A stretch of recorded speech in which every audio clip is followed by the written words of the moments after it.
प्रेरित पौलुस के इफिसियों के नाम पत्री अध्याय 4 वचन 32 मैं पढ़ रही हूँ, ध्यान देकर सुनो। एक दूसरे पर कृपालु और करुणामय हो, और जैसे परमेश्वर ने मसीह में तुम्हारे अपराध क्षमा किए, वैसे ही तुम भी एक दूसरे के अपराध क्षमा करो। Hallelujah, hallelujah, hallelujah, hallelujah, hallelujah. प्रेरित पौलुस बता रहा है कि हमें कृपालु और करुणामय बनना है दूसरों के प्रति। कृपालु यानी कृपा करने वाली व्यक्ति, मेहरबानी करने वाली व्यक्ति, और करुणामय यानी दूसरों के लिए हमारे अंदर करुणा, दया, तरस ये पैदा होनी चाहिए। Hallelujah, hallelujah. एक आत्मिक व्यक्ति का यह चिन्ह है। कोई आत्मिक व्यक्ति कठोर नहीं हो सकती, कोई आत्मिक व्यक्ति अहंकारी नहीं हो सकती, कोई आत्मिक व्यक्ति स्वार्थी नहीं हो सकती। यदि कोई स्वार्थी है तो ये शारीरिक है, आत्मिक नहीं। यदि कोई अहंकार से भरा हुआ है तो ये मनुष्य शारीरिक है, आत्मिक नहीं बना है। और यदि किसी का दिल पत्थर के जैसा है तो वो भी शारीरिक है, आत्मिक नहीं बना है। Hallelujah, hallelujah, hallelujah. हमारा प्रभु यीशु मसीह जिस पर हमने विश्वास किया, जिसके पीछे पीछे हम चल रहे हैं और जिस पर हम प्रेम करते हैं, वो कैसा था और उसका स्वभाव कैसा था ये हम जानते हैं। कृपा से भरा हुआ, करुणा से भरा हुआ। क्योंकि यद्यपि वो शरीर धारण करके, देह धारण करके संसार में आया था, परंतु उसका सारा स्वभाव आत्मिक था। गांव गांव, नगर नगर वो जा रहा था। जब वो बीमार लोगों को देखता था उसे बड़ी तरस आती थी, उसका दिल करुणा से भर जाता था। हम कई बार बीमार लोगों को देखते हैं और हमें कुछ तरस नहीं आती, लेकिन यीशु के साथ ऐसा नहीं हुआ। उसने जब जब बीमार व्यक्ति को देखा उसे बहुत तरस आ गया, और तरस से भरकर वो लोगों को चंगा करता था। इसलिए प्रभु यीशु का हर एक अद्भुत काम केवल सामर्थ का दर्शन नहीं था, परंतु उसके प्रेम का दर्शन था। वो अपना सामर्थ्य दिखाने के लिए ही केवल लोगों को चंगा करता था ऐसा नहीं, परंतु वो प्रेम दिखाना चाहता था कि परमेश्वर के हृदय में मनुष्य के लिए कितना प्रेम है। Hallelujah, hallelujah, hallelujah. हम ऐसे एक व्यक्ति के बारे में बाइबल में पढ़ते हैं जिसको लकवा हुआ था और उसे यीशु के सामने रखा गया। जिस घर में यीशु था उस घर के छत के ऊपर लोग चढ़ गए, क्योंकि घर इतना भरा हुआ था कि यीशु के सामने उस मनुष्य को लाना मुमकिन ही नहीं था। तो उसे लाने वाले ऊपर चढ़ गए, उन्होंने छत को उखाड़ दिया और उस मनुष्य को अपनी खाट के साथ यीशु के सामने नीचे उतार दिया। प्रभु यीशु ने जब इस मनुष्य को देखा, क्या प्रभु नहीं जानता था इस मनुष्य ने अपनी ज़िंदगी में क्या क्या पाप किए हैं, क्या क्या कुकर्म किए हैं, कितने लोगों पर अन्याय किया है, ये मनुष्य की ऐसी हालत क्यों है? प्रभु जानता था, लेकिन तो भी उसकी हालत देखकर उसका दिल करुणा से भर गया, और उन सबों का विश्वास देखकर प्रभु ने इस मनुष्य से कहा, बेटे धीरज धर, तेरे पाप क्षमा हो गए। जिंदगी में कितने पाप किए होगे, कितने पाप किए होगे। मैं हमेशा बोलती हूँ कि हम अपने आसपास के लोगों के साथ बड़े प्यार से बोलते हैं। क्यों बोलते हैं? हम केवल उनकी शक्ल देखते हैं, शक्ल देखते हैं, कपड़ा देखते हैं, हम उनके ज़्यादा से ज़्यादा घराने के बारे में जानते होंगे। आप ऐसे लोगों के साथ संपर्क रखते हैं जो अच्छे घराने के हैं, निचले घराने के हैं आप संपर्क नहीं रखेंगे। कोई पढ़ा लिखा है उनके संपर्क में रहना अच्छा लगता है, कोई अनपढ़ है उसके संपर्क में रहना अच्छा नहीं लगता है। हम मनुष्य का बाहरी रूप देखते हैं, बाहरी बातें देखते हैं, परंतु यदि हम उनके जीवन के अंदर की बातें जानेंगे तो हमें बड़ी बदबू आ जाएगी। बदबू, हर एक मनुष्य के जीवन में अंदर बड़ी बदबू है और ये बदबू परमेश्वर हमें नहीं दिखाता है, क्योंकि यदि ये बदबू हम देखेंगे तो उस मनुष्य के साथ कभी भी प्यार से बात नहीं कर पाएंगे। लेकिन यीशु मसीह दुनिया का ऐसा मनुष्य था जो उसके सामने आए हुए हर व्यक्ति के बारे में सब जानता था और जानकर भी उन पर प्रेम करता था। Hallelujah, hallelujah, hallelujah. ये प्रेम था और सच्चे अर्थ में अनुग्रह था, क्योंकि जिस बात के काबिल वो नहीं थे, वो लोग जिस बात के काबिल नहीं थे, योग्य नहीं थे, वो बात प्रभु उनके लिए कर देता था। उनको चंगा करना, उनके आंसुओं को पोंछना प्रभु उनके लिए करता था, केवल उसके दिल के करुणा के कारण, दया और तरस के कारण। Hallelujah, hallelujah. लकवे से पीड़ित व्यक्ति से यीशु ने कहा, बेटे तेरे पाप क्षमा हो गए। और कुछ समय पश्चात कहा, उठ और अपनी खाट उठाकर चल फिर। और ये मनुष्य तुरंत उठ के खड़ा हो गया और सब लोगों के सामने अपनी खाट उठाकर घर चला गया। Hallelujah, hallelujah, hallelujah. प्रभु यीशु के पास हजारों अनगिनत मरीजों को लाया जाता था। यदि प्रभु उनके पापों को गिनते जाता तो किसी को भी चंगा न करता। और इसीलिए ये भी बात मैं हमेशा कहती हूँ कि यदि आप चंगाई पाए हो तो ध्यान में रखना, ये हमारा बड़ापन नहीं है। यदि मैं ठीक हो गई तो उसमें मेरी कुछ बड़ी बात नहीं है, ये सारी परमेश्वर की महानता है, उसकी दया है, उसकी करुणा है, क्योंकि वचन कहता है उसी के मार खाने से तुम चंगे हो गए। हमारे पापों का सारा दंड उसने लिया, इसीलिए तो हम चंगाई पाते हैं। Hallelujah, hallelujah, hallelujah, hallelujah. यह है परमेश्वर का हृदय। यीशु मसीह जब संसार में आया, उसने परमेश्वर का दिल लोगों को दिखाया, परमेश्वर का मन दिखाया, परमेश्वर की भावना दिखाई। और वो परमेश्वर चाहता है कि जैसा वो है वैसे हम भी बनते जाए। हम शारीरिक लोग ना रहे, इस शरीर में रहते हुए हम आत्मिक लोग बन जाए। शरीर तो मिट्टी है, एक दिन मिट्टी बन जाएगा, आत्मा तो सदा जीवित रहेगी। और इसीलिए हमें इस शरीर में रहते हुए एक शारीरिक व्यक्ति नहीं बनना है, परंतु आत्मिक व्यक्ति बनना है। हमारे अंदर से कठोरता निकल जानी चाहिए, स्वार्थ निकल जाना चाहिए, पत्थर जैसा हमारा दिल बदल जाना चाहिए। दूसरों पर दया करने के लिए हमें खुशी होनी चाहिए, दूसरों की मदद करने के लिए हमें खुशी होनी चाहिए, दूसरों की ज़रूरत को पूरा करने के लिए हमें खुशी मिलनी चाहिए। Hallelujah, hallelujah.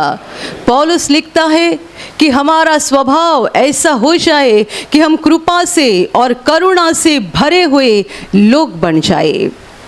और आगे लिखा है, जैसा परमेश्वर ने मसीह में तुम्हारे अपराध क्षमा किए हैं, वैसे ही तुम भी एक दूसरे के अपराध को क्षमा करो। मेरे प्यारे भाइयों और बहनों, आत्मिक जीवन की ये सबसे बहुत महत्वपूर्ण बात है, दूसरों को क्षमा करना। दूसरों को क्षमा किए बगैर कोई मनुष्य परमेश्वर के साथ जुड़ नहीं सकता है। दूसरों को क्षमा किए बगैर कोई मनुष्य परमेश्वर के साथ एक नहीं हो सकता है। जब आप यीशु के पास पहली बार आए, आपने उसका सुसमाचार सुना, तब साथ में ये भी सुना ही होगा कि दूसरों को क्षमा करना ज़रूरी है, क्योंकि जब तक दूसरों को क्षमा नहीं करते, हमारे पापों की क्षमा हमें नहीं हो जाती है। लेकिन जैसे जैसे विश्वास का सफ़र आगे बढ़ते जाता है, हम इस बात को पीछे रखते जाते हैं कि हमारे जीवन में महत्वपूर्ण बात है कि हर दिन हमें दूसरों को क्षमा करना है। वचन कहता है कि जैसा परमेश्वर पिता ने मसीह में हमारे अपराध को हमें क्षमा किया। हम सब पापी लोग हैं और उस पवित्र परमेश्वर के सामने खड़े होने के लिए कोई भी लायक नहीं था, परंतु परमेश्वर का पुत्र यीशु मसीह जो इंसान बनकर धरती पर आया और जिसने हमारे पापों को उठाया और जो हमारे पापों का दंड लेकर क्रूस पर बलिदान हो गया, उसी के लहू के द्वारा हमारे पाप धोए गए। हम जो पापी थे वो धर्मी बनाए गए और हम परमेश्वर पिता के सामने खड़े होने के योग्य बन गए। और इसीलिए वचन कहता है कि परमेश्वर ने मसीह में तुम्हारे अपराध क्षमा किए हैं। हमें मसीह में पापों की क्षमा मिल चुकी है, हमारे अपराधों की क्षमा मिल चुकी है। तो अभी परमेश्वर की इच्छा है कि तुम भी दूसरों के अपराध क्षमा करते जाओ। Hallelujah, hallelujah, hallelujah, hallelujah. दूसरों को क्षमा करना ये बात जिंदगी में केवल एक बार होना काफ़ी नहीं है, ये तो बार बार होना पड़ता है। क्योंकि हमने जब नया नया सुसमाचार सुना और इस बात को जान लिया कि दुश्मन को, अपराधी को क्षमा करना ज़रूरी बात है, तब हम उनको क्षमा तो कर देते हैं, लेकिन उसके बाद फिर से हम इस बात को भूल जाते हैं। अपने पापों के लिए शायद क्षमा मांगते भी है, लेकिन दूसरों को क्षमा करने के लिए दिल तैयार नहीं होता है। और ऐसे ही अवस्था में, ऐसे ही हालत में हम आगे बढ़ते जाते हैं और भूल जाते हैं कि हमने दुश्मन के लिए यानी शैतान के लिए एक दरवाज़ा खोल के रखा है, जिसके द्वारा वो अंदर आता है और हमें सताता है और हमें बार बार परेशान करता है और हमारा नुकसान करता है। Hallelujah, hallelujah, hallelujah. मेरे प्यारे भाइयों और बहनों, दूसरों को क्षमा करना ये बहुत महत्वपूर्ण बात है। जब तक हम दूसरों को क्षमा नहीं किए हैं, तब तक हम परमेश्वर से अलग है, परमेश्वर से जुदा है। और इसीलिए आपने आपके जीवन में ऐसा अनुभव किया होगा, जब किसी के लिए हमारे हृदय में गुस्सा तैयार हो जाता है ना, मन की सारी शांति खत्म हो जाती है। जब तक गुस्सा आत्मा में बना रहता है, तब तक कोई शांति नहीं लगती है। अच्छे से खाना भी खाने का मन नहीं होता है, आराम से नींद भी नहीं लगती है। बहुत गुस्सा आता है, अलग अलग ख्याल आते हैं, लगता है मुझे उसको ऐसा बोलना चाहिए, वैसा बोलना चाहिए, ये करना चाहिए, वो करना चाहिए। बहुत सारे अलग अलग विचार आते रहते हैं, मन की सारी शांति निकल जाती है। और जब तक ये गुस्सा हमारी आत्मा में रहता है, तब तक कोई शांति महसूस नहीं करते हैं, क्योंकि हम परमेश्वर से थोड़े समय के लिए अलग हो गए हैं। Hallelujah, hallelujah, hallelujah. वो प्रेम करने वाला परमेश्वर है और कोई व्यक्ति उसके साथ ऐसा नहीं जुड़ सकता है जो दूसरों से नफरत करता है या दूसरों के प्रति घृणा, तिरस्कार या गुस्सा अपने मन में रखा है। ऐसा कोई मनुष्य परमेश्वर के साथ जुड़ नहीं सकता है। इसलिए जब हमारी आत्मा में गुस्सा रहता है, जब तक ये गुस्सा है, हम बड़े परेशान रहते हैं, अशांत होते हैं, व्याकुल रहते हैं। और ऐसी घड़ी आती है जब हम उनको क्षमा कर देते हैं, एक पल में ऐसा लगता है बहुत अच्छा लग रहा है। लोग निवासी शिविर में आते हैं और शिविर के अंत के दिन या कभी कभी सोमवार की प्रार्थना के बाद या मंगलवार की प्रार्थना के बाद गवाही देते हैं कि इस प्रार्थना के बाद अभी हमें बहुत शांत लग रहा है, बहुत अच्छा लग रहा है, हल्का महसूस हो रहा है। ये क्या बात है? ये आत्मिक बात है। प्रार्थना में उनको बताया जाता है, सिखाया जाता है और करवाया जाता है, दूसरों को क्षमा करो, सारा गुस्सा निकाल डालो, सारी घृणा अपने अंदर से निकाल डालो। और जब प्रभु की ताकत से ये लोग कर देते हैं, क्षमा कर देते हैं, तब उनके ही अनजाने में वे परमेश्वर के साथ जुड़ जाते हैं और फिर परमेश्वर की शांति उनकी आत्मा में बहना शुरू होता है और फिर वे महसूस करते हैं बड़ा अच्छा लग रहा है। Hallelujah, hallelujah, hallelujah. कई लोग प्रार्थना घर में आते हैं, वो कहते हैं यहाँ कितना अच्छा लग रहा है। कोई लोग निवासी शिविर में भाग लेते हैं, बोलते कितना अच्छा लग रहा है, घर जाने का मन नहीं होता है। यहाँ आपको ऐसा क्यों लग रहा है? यहाँ हम सिखाते हैं एक दूसरे से प्रेम करो, एक दूसरे से प्रेम करो, एक दूसरे की गलतियाँ मत ढूंढते जाओ, उनके पाप मत ढूंढते जाओ, उन पर दोष मत लगाते जाओ, उन पर गुस्सा मत करते जाओ। गुस्सा आ गया, थोड़ी देर के बाद शांत हो जाओ, उस व्यक्ति के साथ मेल करो, उसे क्षमा करो। जब इस माहौल में ये होते जाता है, तब क्या होता है कहो? परमेश्वर की मौजूदगी, परमेश्वर की उपस्थिति इस जगह में रहती है। और इसीलिए जब लोग यहाँ आते हैं, उन्हें लगता है कि यहाँ बहुत सुकून मिल रहा है, बहुत अच्छा लग रहा है, यहाँ से बाहर जाने का मन नहीं होता है। Hallelujah, hallelujah, hallelujah, hallelujah. कुछ महीना पहले अपने दहानों के प्रार्थना घर में एक भाई निवासी शिविर के लिए आए थे नहीं, उनको लाया गया था। उन्हें मालूम नहीं था कि यहाँ क्या हो रहा है। यह व्यक्ति शराबी थे और जब वहाँ पहुँचने के बाद उनके समझ में आ गया कि अभी मुझे 3 दिन तक शराब नहीं मिलेगी, वे बड़े परेशान हो गए और अपनी पत्नी पर गुस्सा करके उसको डांटने लगे कि कैसी जगह पर मुझे लाया, मुझे यहाँ शराब नहीं मिलेगी तो मुझे यहाँ रुकना नहीं है। वो बार बार जाने के लिए सोच रहे थे, पर कैसे भी करके उनको वहाँ रखा गया। 3 दिन प्रभु की मौजूदगी में रहे और शिविर का आखिरी दिन दोपहर को लोगों ने खाना खाया, शिविर खत्म हो गया, सब लोग निकल गए। यह व्यक्ति जा ही नहीं रहा था। वो अपने प्रार्थना घर के आसपास टहल रहा था और हमारे बहनों को बता रहा था, यहाँ मुझे कमरा दीजिए, मुझे कुछ समय तक इधर ही रहना है, यहाँ से बाहर जाने का मन नहीं हो रहा है। Hallelujah, hallelujah. वहाँ से मेन रोड तक जाने के लिए अपनी गाड़ी थी जो लोगों को छोड़ती थी, सब लोगों को छोड़ा गया और इनके लिए आखिरी गाड़ी रुकी हुई थी। ये बैठने के लिए भी नहीं तैयार थे। वो कहते थे मुझे कुछ दिन के लिए तो यहाँ रख लो। जो व्यक्ति सोमवार के दिन भागने की कोशिश करता था कि मुझे यहाँ 3 दिन तक शराब नहीं मिलेगी तो मैं यहाँ नहीं रह पाऊँगा। Hallelujah, hallelujah. ये क्या है? ये परमेश्वर की उपस्थिति है। ये मनुष्य का काम नहीं है, मनुष्य की ताकत से नहीं हो सकता है। ये परमेश्वर की ताकत है, परमेश्वर का सामर्थ्य है और ये परमेश्वर की उपस्थिति के कारण, मौजूदगी के कारण होता है। Hallelujah, hallelujah, hallelujah. मेरे प्यारे भाइयों और बहनों, ये बात हमेशा ध्यान में रखना।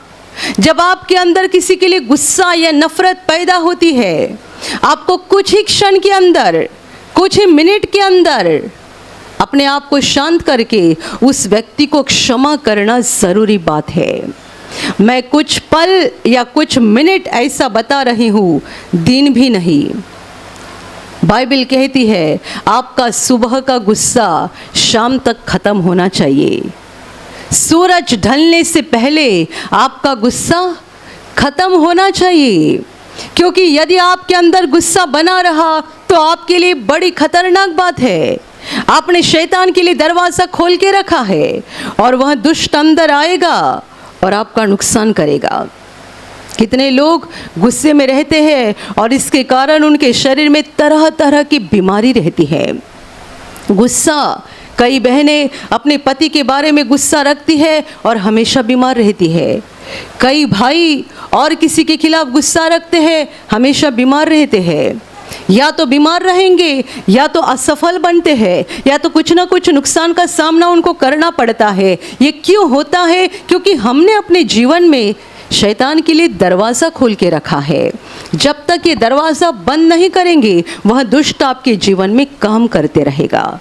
हालेलुया, हालेलुया, हमें परमेश्वर से जुड़ जाना है और परमेश्वर से जुड़े रहने के लिए हमारे दिल को बार बार साफ करते जाना है, बार बार। आप घर में झाड़ू कितने बार लगाते हैं? मैं समझती हूँ कोई अच्छी व्यक्ति है जो घर को साफ सुथरा रखती है, कम से कम दिन में 2 बार तो घर में झाड़ू लगाती होगी, कम से कम 2 बार। और कोई ऐसी व्यक्ति है जिसको कुछ पड़ी नहीं है, आप उसके घर में जाओ, कभी कभी नाक के ऊपर हाथ रखना पड़ता है। कोई चीज़ यहाँ गिरी है, कोई चीज़ वहाँ गिरी है, कहाँ ज़मीन पे चाय गिरा है, पोछा भी नहीं लगाया है, बच्चों ने खाना खाया है वो पड़ा है वो भी वहाँ पे है, सूखा हुआ कपड़ा लाके कुर्सी पे रख दिया है, सोफ़ा के ऊपर रख दिया है, किसी का कोई ठिकाना भी नहीं है। आप घर जाते हैं तब वो हड़बड़ी से कपड़ा हटाते, बैठो बैठो बैठो। कभी कभी पवित्र आत्मा का भी हमारे साथ ऐसा ही होता है। वो सोचता है ये घर कितना गंदा बन रहा है। ये घर यानी कौन सा? ये घर। बाइबल कहते हैं तुम परमेश्वर के मंदिर हो और परमेश्वर का आत्मा इसमें वास करता है। यदि हम परमेश्वर के मंदिर है और हमारे अंदर परमेश्वर का आत्मा वास करता है तो हमें अपने आप को साफ रखना है, साफ सुथरा। आप 4 दिन नहाए नहीं तो भी चल सकता है, पर ये मत कहो मैंने 4 दिन से किसी के लिए गुस्सा रखा है। ये नहीं होना चाहिए। यदि ये हो गया तो एक खतरनाक बात है। इसका मतलब मैं ये भी नहीं कहूँगी कि हर दिन मत नहाओ, क्योंकि मुझे मालूम है कई लोग बड़े आलसी रहते हैं, उनको हर दिन नहाने का कंटाला आता है। तो मेरी बात सुन के उनको बड़ा अच्छा लगेगा, अभी 4 दिन नहीं नहाए तो भी चलेगा। मैंने आपको बताया चल सकता है, यानी कभी आपके ऊपर ऐसी कोई मुसीबत आ गई है, कोई ऐसी विपत्ति है या ऐसी आप परिस्थिति में गिरे हो कि आपको नहाने का मौका ही नहीं मिल रहा है। ऐसी हालत में शरीर की गंदगी चल सकती है, परंतु आत्मा की गंदगी कभी नहीं चलेगी। हमें शरीर की गंदगी निकालने के लिए परिस्थिति की, आसपास की परिस्थिति की ज़रूरत पड़ती है। आत्मा की गंदगी के लिए कोई ज़रूरत नहीं। आप कहीं भी आत्मा की गंदगी को साफ कर सकते हैं। यहाँ बैठे बैठे, बस में बैठे, ट्रेन में खड़े खड़े, बिस्तर पे लेटे लेटे, कहीं भी आप आपकी आत्मा की गंदगी को साफ कर सकते हैं, क्योंकि परमेश्वर आत्मा है और हम अपनी आत्मा के द्वारा उसके साथ जुड़ जाते हैं। इसलिए मैंने कहा कहीं भी आपको कुछ भी गुस्सा आता है, आपने कुछ ही पल के अंदर, कुछ मिनट के अंदर उनको क्षमा करनी है और अपने हृदय को, अपनी आत्मा को साफ करना है। Hallelujah, hallelujah, hallelujah. ये बात बहुत महत्वपूर्ण है, ध्यान में रखना। इसको कम महत्वपूर्ण मत समझना। कई लोग दूसरों को क्षमा करने के बारे में लापरवाही रहते हैं। उन्हें लगता है बाद में, आज मुझसे नहीं हो रहा है, कल नहीं हो रहा है, परसों। इस बारे में लापरवाही मत करो, क्योंकि जब तक आपने अंदर गुस्सा रखा है तब तक आपने शैतान के लिए दरवाज़ा खोल के रखा है। Hallelujah, hallelujah. नाइजीरिया के प्रभु के एक बहुत बड़े दास थे जो अपनी औरत के खिलाफ गुस्सा रख के कार से जा रहे थे। रास्ते में दुर्घटना हो गई और मर गए। बाद में प्रभु के अनुग्रह से उनको जीवन दान मिल गया। मेरे ख्याल से आज भी वो जीवित है, लेकिन मृत्यु से जी उठने के बाद, उनको जीवन मिलने के बाद उन्होंने इस बात को साफ कहा था कि मैंने अपनी औरत के खिलाफ गुस्सा रखा था, औरत के साथ झगड़ा हुआ था और बाद में औरत ने माफ़ी भी मांगी, परंतु मेरा मन नहीं मान रहा था। मुझे बहुत ही ज़्यादा गुस्सा आया था। पत्नी ने माफ़ी मांगी परंतु ये माफ़ करने के लिए तैयार नहीं थे। मुझे लगता है करीबन 1 सप्ताह तक ऐसा कुछ तो उन्होंने समय बताया है। इतने दिन तक उनके अंदर गुस्सा बना था और ऐसे ही हालत में कार में बैठे और जा रहे थे, उस कार को दुर्घटना हो गई और वे मर गए। Hallelujah, hallelujah, hallelujah. क्षमा करने का हमारे जीवन में बहुत बड़ा महत्व है, ध्यान में रखना। इस बात को छोटा मत समझना। तुच्छ मत जानना। जब तक आपके अंदर गुस्सा है, आपने शैतान के लिए दरवाज़ा खोल के रखा है और आप परमेश्वर से जुड़ नहीं सकते हैं, क्योंकि वो शुद्ध परमेश्वर है, पवित्र परमेश्वर है, सबों पर दया, प्रेम और अनुग्रह करने वाला परमेश्वर है। हमारा प्रभु जब क्रूस पर लटक रहा था, इतने लोग उसको सता रहे थे, इतने लोग उसका मजाक उड़ा रहे थे, क्या क्या बोल रहे थे, और प्रभु ने क्रूस पर से प्रार्थना किया। क्रूस पर से परमेश्वर पिता से कहा, हे पिता, इन्हें क्षमा कर दे, क्योंकि ये नहीं जानते कि क्या कर रहे हैं। क्रूस पर जब हमारा प्रभु लटका हुआ था, क्या आप उस दर्द और उस वेदना के बारे में सोच सकते हैं? उसके दोनों हाथों में से कीले आर पार गए थे, दोनों पैरों से कीले आर पार गए थे। क्रूस पर उसका शरीर लटक रहा था, जैसे खंबे के ऊपर लटकता है वैसा उसका शरीर लटक रहा था। पहले ही उसको कोड़ों की मार दी गई थी, उसका पूरा शरीर छलनी बना दिया गया था, उसके सर के ऊपर कांटों का ताज रखा गया था, सर से लेकर पैर तक पूरा शरीर लहूलुहान हुआ था, वो तड़प रहा था, इतना खून बह रहा था, इतना खून कि हमारा प्रभु क्रूस पर प्यासा हो गया था और उसने कहा था, मुझे प्यास लगी है। क्रूस पर से तड़पते तड़पते प्रभु बोल रहा था, मुझे प्यास लगी है। तो वहाँ पर भी उसका मजाक उड़ाया गया, उसको पानी नहीं दिया गया, सिरका दिया गया, वहाँ पर भी मजाक उड़ाया गया। लेकिन ये सारी बातें जब प्रभु सह रहा था, प्रभु उन लोगों के लिए पिता के पास ये प्रार्थना कर रहा था कि इन्हें क्षमा हो जाए, क्योंकि ये क्या कर रहे हैं ये नहीं समझते हैं। Hallelujah, hallelujah. और आप ये मत बता दीजिएगा कि वो परमेश्वर था इसलिए उसने किया, हमसे नहीं होगा। यदि ऐसा किसी का कहना है तो जरा और आगे जाकर पढ़िएगा। प्रेरित चरित्र में हम पढ़ते हैं, प्रभु का दास स्तिफनुस जब प्रभु की गवाही दे रहा था, तब लोग उसके ऊपर पत्थर मार रहे थे, जोर जोर से पत्थर मार रहे थे, उसका खून गिर रहा था, वो तड़प रहा था। और जब उसकी जान जा रही थी, तब उसने बड़े ऊंचे आवाज में परमेश्वर पिता के पास पुकार कर प्रार्थना किया, हे प्रभु, यह पाप उनके पास मत गिनना।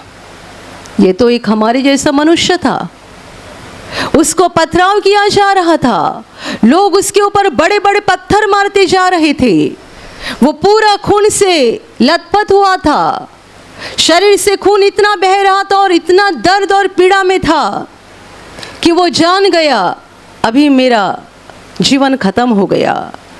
ये वाक्य बोलने से पहले उसने ऊंची आवाज में ये भी कहा, हे प्रभु, मेरी आत्मा को ग्रहण कर ले, मेरी आत्मा का स्वीकार कर ले। ऐसी पहली प्रार्थना की और दूसरी प्रार्थना की कि यह पाप इनके पास गिना न जाए। Hallelujah, hallelujah. स्तिफनुस तो हम जैसा ही एक पापी मनुष्य था, जो यीशु मसीह के लहू के द्वारा धर्मी बन गया था और यीशु का प्रचार करते हुए उसे इस रीति से मारा गया था। परंतु मरते वक्त जो लोग उसको मार रहे थे, उनके लिए ऐसी प्रार्थना की कि उन लोगों को पापों की क्षमा मिल जाए। Hallelujah, hallelujah. ऐसी घटनाएं केवल पढ़ना नहीं है, वहाँ पर रुकना है और उस परिस्थिति में अपने आप को लेकर जाना है, उस घटना में अपने आप को आत्मिक रूप से लेकर जाना है कि कैसा था वो माहौल और कैसा था ये मनुष्य, कितना दर्द और पीड़ा में था।